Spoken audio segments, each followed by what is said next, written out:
Hello friends, good morning. आज English का एक टॉपिक हम लेकर चल रहे हैं, use of ought to. Use of ought to.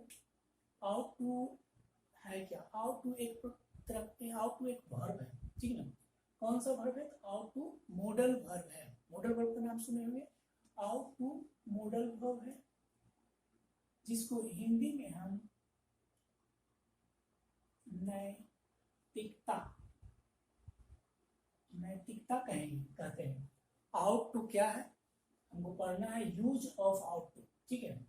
तो आउट टू का यूज हम कहाँ कहाँ करेंगे, किस सेंटेंस में हम आउट टू का यूज करेंगे, किस सेंटेंस में हम आउट टू का यूज नहीं करेंगे, ठीक है।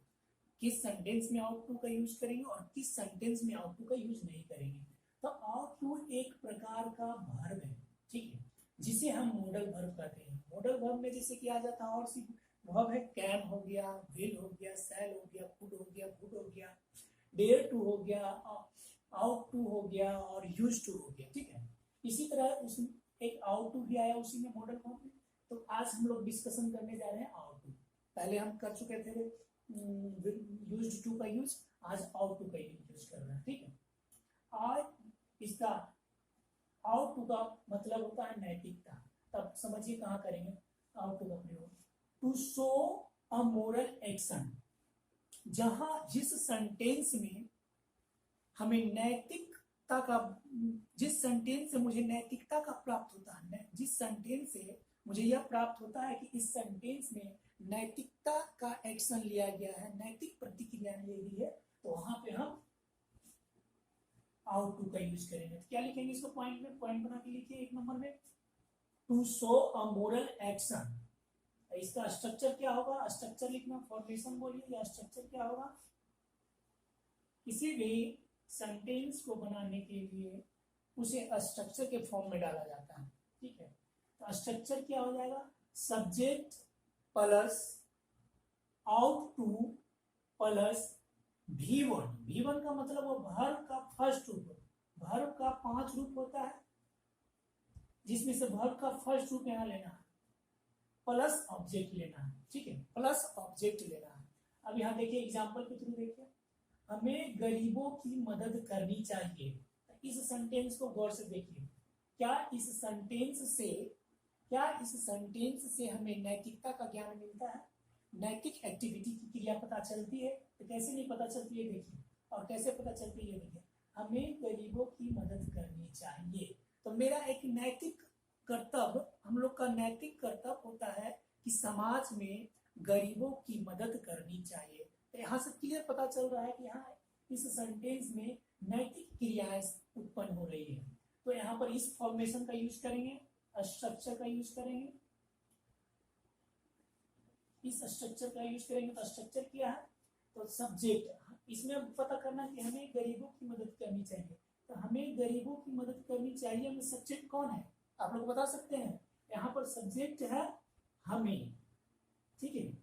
पहले तीनों क्लियर कर ले, सब्जेक्ट कौन है, वर्ब कौन है और ऑब्जेक्ट कौन है, ये देखना है। तो सब्जेक्ट हो गया हमें, मदद करना वर्ब हो गया, और गरीबों ऑब्जेक्ट हो गया। ये सब्जेक्ट हो गया, वर्ब हो गया, ऑब्जेक्ट हो गया, ठीक है। तो इसको हम अपना स्ट्रक्चर के फॉर्म में दर्शाएंगे। तो सबसे पहले सब्जेक्ट लिखेंगे, तो हमें सब्जेक्ट लिखे वी, अब वी के साथ प्लस जो ऐड करना है आउट टू, क्योंकि इस सेंटेंस में नैतिकता का बोध हो रहा है, इसलिए हम आउट टू का प्रयोग कर रहे हैं। आउट टू प्रयोग किए, प्लस वर्ब का फर्स्ट रूप। तो मदद करना का इंग्लिश में हेल्प कहते हैं। हेल्प का 5 फॉर्म होता है, मेनली रूप से 3 फॉर्म का यूज किया जाता है। जैसे कि फर्स्ट फॉर्म ये V1, V2, V3, V4, V5 हुआ। हेल्प ये हो गया फर्स्ट फॉर्म, ठीक है। दूसरा हेल्प हो गया, तीसरा भी हेल्प हो गया, चौथा हेल्पिंग हो गया, चौथा हेल्पिंग हो गया। तो हमें आगे से नहीं मतलब है, हमें फर्स्ट यहाँ पर क्या यूज करना है, वर्ब का फर्स्ट रूप यूज करना है। वर्ब का अगर सेकेंड यूज करना रहता तो ये होता, थर्ड यूज करना रहता, फोर्थ यूज करना रहता और फोर्थ यूज करना था आगे, ठीक है। तो वर्ब का फर्स्ट रूप यूज करना है तो आउट टू के बाद हम हेल्प ऐड किए, अब पुअर, गरीब क्या है, अब लास्ट में ऑब्जेक्ट लिख देंगे गरीब, तो गरीब के आगे आर्टिकल का यूज किया जाता है, यहाँ द पुअर कर दिए। अब आगे आप बनाइए एग्जाम्पल दूसरा नंबर बनाइए, हमें माँ बाप का सम्मान करना चाहिए। इस सेंटेंस से भी मुझे पता चल रहा है कि हमें अपनी नैतिक कर्तव्यों का अनुभव पता चल रहा है। इस सेंटेंस से हमें नैतिक कर्तव्यों का अनुभव पता चल रहा है। इसमें सबसे पहले सेंटेंस है हमें माँ बाप का सम्मान करना चाहिए। हमें इसमें तीन चीज पहले पता करना है, सब्जेक्ट कौन सा है, सब्जेक्ट कहाँ है, वर्ब कहाँ है और ऑब्जेक्ट करना। उसके बाद जब ये तीन चीज पता चल जाए तो ये तीन चीज पता चलने के बाद इसको इस फॉर्मेशन पे पुट कर देना है, वो रख देना है, ठीक है। तो यहाँ सब्जेक्ट कौन है, हमें, ये सब्जेक्ट हो गया, सम्मान करना, सम्मान करना ये हो गया, वर्ब हो गया, किसका सम्मान करना, माँ बाप का, माँ बाप का ये ऑब्जेक्ट हो गया, ठीक है। तब देखो इसको एकदम पुट करना है, तो सबसे पहले फॉर्मेशन में मेरा क्या है, पहले सब्जेक्ट लेना है, तो सब्जेक्ट लिए हमें का हिंदी इंग्लिश में क्या बोलते हैं, वी। सबसे पहले सब्जेक्ट लिए, सब्जेक्ट यहाँ लिखे हमें का वी। अब यहाँ क्या करना है, आउट टू ऐड करना है। आउट टू क्यों ऐड करना है, क्योंकि यहाँ यह सेंटेंस नैतिकता का बोध करवा रहा है, तो आउट टू ऐड किए, आउट टू ऐड कर दिए। उसके बाद क्या, वर्ब का फर्स्ट रूप, वर्ब का फर्स्ट रूप सर्व, जो भी वर्ड होता है वो डायरेक्ट वर्ब का फर्स्ट रूप होता है, सेकंड में वो बदल जाता है। तो ये सर्व वर्ब हो गया, ये वर्ब हो गया, ये सब्जेक्ट हो गया और ये आवर पेरेंट्स ऑब्जेक्ट हो गया, पेरेंट्स ऑब्जेक्ट हो गया, ठीक है। अब इसका पॉइंट नंबर 2 लिखेंगे। अब देखिए पहला पॉइंट आउट टू मात्र 2 ही जगह यूज किया जाता है, पहला जो ये बताइए, अब दूसरा जो बता रहे हैं जो देखिए।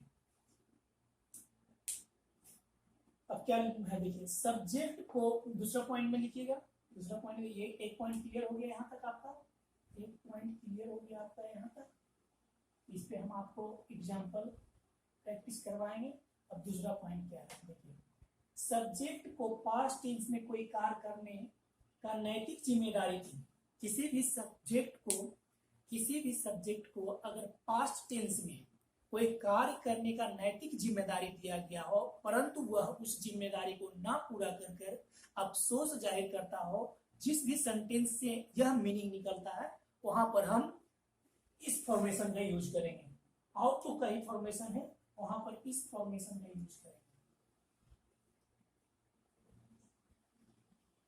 फिर एक बार देखिए कहां पर इस फॉर्मेशन का यूज करेंगे, सब्जेक्ट अगर कहां पर यूज, सब्जेक्ट को पास्ट टेंस में कोई जिम्मेदारी दिया गया हो, सब्जेक्ट को पास्ट टेंस में यानी कि भूतकाल में कोई जिम्मेदारी दिया गया हो और वह उस जिम्मेदारी को पूरा ना कर वर्तमान समय में अफसोस करता हो, तो उस सेंटेंस से अगर ऐसा मीनिंग निकल रहा है तो हम इस फॉर्मेशन का यूज करेंगे। तो फॉर्मेशन क्या है यहाँ पर, सब्जेक्ट प्लस आउट टू, देखिए वही चीज याद है, सब्जेक्ट प्लस आउट टू, यहाँ पास्ट काल में हम वो चीज करना था, मुझे पास्ट काल में वो चीज करना था और अब जाकर प्रेजेंट में हम उस चीज को पश्चाताप यानी कि अपने आप को दोषी दे रहे हैं कि हमें ये चीज करनी चाहिए थी। तो यहाँ हैव का प्रयोग करेंगे, आउट टू प्लस हैव का प्रयोग करेंगे और यहाँ वर्ब 3 का प्रयोग करेंगे। वर्ब 1, यहाँ वर्ब 1 का प्रयोग करते थे, देखिए यह वर्ब 1 का प्रयोग करते थे हमेशा। और इस जब पश्चाताप का हो, भूतकाल में मुझे जो करना था वो हम नहीं कर अब पछता रहे हैं, ऐसा सेंटेंस से बोध हो, तो हाँ वर्ब 3 का प्रयोग करेंगे, उसके बाद ऑब्जेक्ट का प्रयोग करेंगे। फिर से एक बार देखिए, स्ट्रक्चर हमारा क्या है, subject plus ought two plus have plus V3 plus object. Structure लिखिए और स्ट्रक्चर देकर ये वाला लिख दीजिए, उसके बाद इसको बॉक्स बनाकर कवर कीजिए, बॉक्स बनाकर कवर कीजिए। स्ट्रक्चर एरो दीजिए, subject plus ought to have plus V3 plus object, ठीक है। V3 plus object. क्लियर हो गया। अब एग्जाम्पल आएंगे, थ्योरी से नहीं समझ आ रहा था, अब एग्जाम्पल से हम लोग समझेंगे। एग्जाम्पल, पहला एग्जाम्पल में लिखिए, आपको गरीबों की मदद करनी चाहिए थी। देखिए यहां समझिए, पास्ट काल में कुछ साल पहले कुछ साल पहले के बारे में मुझे कोई तीसरा आदमी बोल रहा है कि आपको गरीबों की मदद करनी चाहिए थी। इससे क्या जाहिर हो रहा है कि मुझे गरीबों की मदद करनी चाहिए थी परंतु मैंने किया नहीं था। वही चीज हमें बता रहा है, यानी कि वो पास्ट काल का पश्चाताप को मुझे बोध करवा रहा है। ठीक है, तो वहां पर इस स्ट्रक्चर का प्रयोग करेंगे। स्ट्रक्चर का प्रयोग करने से पहले जो भी हमारा हिंदी का सेंटेंस है, वाक्य है, उसमें पहले हम सब्जेक्ट और वर्ब और ऑब्जेक्ट का पहचान करेंगे। यहाँ सब्जेक्ट हो गया, आपको सब्जेक्ट हो गया, मदद करना वर्ब हो गया, और गरीबों का ऑब्जेक्ट हो गया। देखिए इसको एकदम सेम पुट करते हैं। सब्जेक्ट पहले लिखना है हमको, इस फॉर्मेशन के आधार से अगर ऐसा ये वाला मीनिंग निकल रहा है, ये पूरा मीनिंग निकल रहा है, नैतिक जिम्मेदारी करनी थी परंतु हमने की नहीं, तो हम इस फॉर्मेशन में यूज करेंगे। तो फॉर्मेशन में सबसे पहले मुझे सब्जेक्ट चुनना है, तो देखेंगे कि सब्जेक्ट कहाँ पर है, तो सब्जेक्ट यह आपको है। उसके बाद देखेंगे ऑब्जेक्ट कहाँ है, तो ऑब्जेक्ट गरीबों है। फिर वर्ब कहाँ है, मदद करनी है। तीन चीज देखेंगे, बाकी इस फॉर्मेशन पर बैठा देंगे। तीन चीज हमें पहचान करना, सेंटेंस में मात्र तीन चीज पहचान करना है, सब्जेक्ट, वर्ब, ऑब्जेक्ट, बाकी सेम फॉर्मेशन पे बैठा देना है। ठीक है, आपको का हो जाएगा यू प्लस यू के बाद क्या है, आउट टू हैव, और उसके बाद क्या, मदद करना। वर्ब क्या है, मदद करना। मदद करना को इंग्लिश में क्या कहते हैं, हेल्प कहते हैं। और हेल्प का थर्ड फॉर्म V3 देखिए लिया जा रहा है यहाँ पर। पास्ट टेंस का वाक्य है इसलिए V3 का यूज किया जा रहा है। तो हेल्प का V3 क्या है, हेल्प्ड है। यहाँ हो जाएगा हेल्प, किसको हेल्प करनी चाहिए, ऑब्जेक्ट क्या है, गरीबों, द पुअर। ये हो गया, you ought to have help the poor. अब दूसरा क्या है, दूसरा मेरा एग्जाम्पल क्या है, दूसरा एग्जाम्पल आगे लिखिए, आपको पढ़ाई के लिए कोलकाता जाना चाहिए था। यहां से भी देखिए नैतिकता का बोल क्या है कि मेरा जिम्मेदारी थी, मेरे गार्जियन बोल रहे हैं, जब हम 10th में थे, 10th से पास कर 11th में गए, तब मुझे गार्जियन बोला था पर मैं इग्नोर किया। फिर वही चीज को आज गार्जियन रिपीट करके बोल रहा है कि तुम्हें पढ़ाई के लिए कोलकाता जाना चाहिए था। मेरा नैतिक कार्य बता रहे थे कि गांव से जाओ बाहर और कोलकाता जाकर पढ़ाई करो, तो पर मैं ऐसा किया नहीं, इसलिए आज अफसोस दिखाया जा रहा है। तो उसको भी इस फॉर्मेशन पे बैठाएंगे। यहाँ ये सब्जेक्ट हो गया और जाना हो गया, वर्ब हो गया, कोलकाता ऑब्जेक्ट हो गया। अब देखिए तीन ही चीज देखना है, उसके बाद बैठा देना है। देखिए आपको का यू हो गया, आपको के बाद मेरा फॉर्मेशन में क्या है, ought to have, OUGHT, ought to have.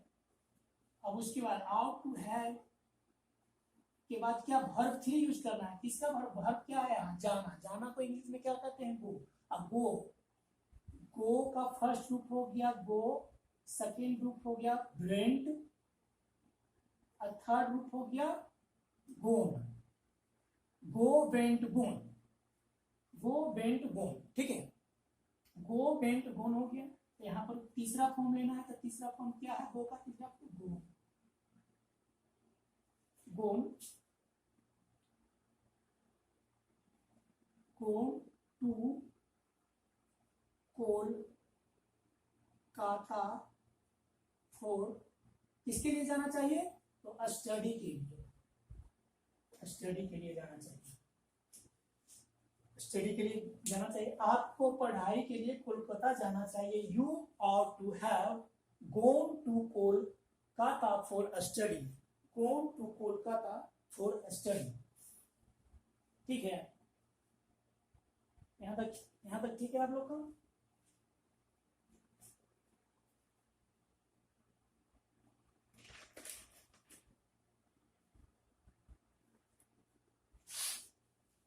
ये यूज टू क्या था, मॉडल वर्ब्स था, ये क्या था,